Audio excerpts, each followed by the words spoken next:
انفولیب کے معزز ناظرین السلام علیکم۔ آذربائیجان اور آرمینیا کے درمیان شدید جھڑپیں جاری ہیں۔ آذربائیجان کی فوج کو پوری طرح سے آرمینیا پر برتری حاصل ہے اور آذری فوج آرمینیا سے آئے روز مقبوضہ علاقوں سے قبضہ چھڑوا رہی ہے، لیکن دوسری طرف آرمینیا آذربائیجان کے شہری علاقے پر حملے جاری رکھے ہوئے ہے۔ تازہ ترین خبر کے مطابق آرمینیا نے آذربائیجان کے علاقے باردہ پر میزائل حملہ کیا ہے، جس سے آذربائیجان کے 4 شہری شہید اور 10 سے بھی زیادہ زخمی ہو گئے ہیں، جن میں 4 بچے بھی شامل ہیں۔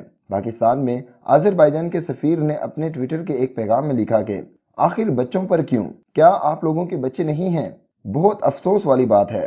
اور ان کا مزید کہنا تھا کہ اس تازہ حملے میں 4 شہری شہید اور 10 سے بھی زیادہ زخمی ہو گئے ہیں۔ دوسری طرف جب آرمینیا کی جانب سے میزائل فائر کیا گیا تو یہ راکٹ میزائل اخباری نمائندوں کی گاڑی کے بالکل اوپر سے گزرا، جیسا کہ آپ اس ویڈیو میں دیکھ سکتے ہیں۔ The Euronews crew experienced the danger firsthand.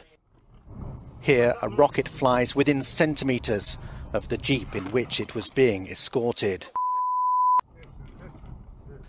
علی زادہ کی طرف سے شیئر کی گئی ویڈیو میں دیکھا جا سکتا ہے کہ اخباری گاڑی اس راکٹ سے بال بال بچ گئی۔ آذربائیجان اور آرمینیا کے درمیان جاری جنگ والے علاقے سے رپورٹ کی تیاری میں مصروف یورو نیوز ٹیم آرمینیا فوج کے پھینکے گئے راکٹ سے بال بال بچ گئی۔ اخباری نمائندوں کی گاڑی اگرچہ معمولی ڈگمگائی لیکن قابو سے باہر نہیں ہوئی۔ راکٹ اس وقت آن کیمرہ کی آنکھ میں محفوظ ہو گیا۔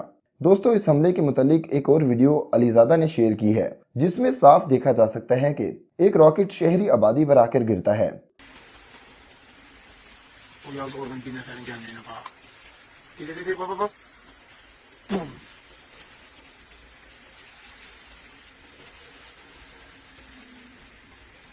جبکہ آذربائیجان کے صدر الہام الرئیف کا کہنا ہے کہ آرمینیا کو کچھ ممالک مسلسل ہتھیار سپلائی کر رہے ہیں۔ ہمیں انصاف چاہیے اور ہمیں ہمارے تمام علاقے آرمینیا سے آزاد چاہیے، کیونکہ بین الاقوامی طور پر ناگورنو قرہ باغ آذربائیجان کا ہی حصہ ہے، جس پر آرمینیا نے زبردستی قبضہ کیا ہوا ہے۔ دوستو، اس طرح کی مزید اپڈیٹڈ ویڈیوز دیکھنے کے لیے آپ ہمارے چینل کو سبسکرائب کر لیجئے۔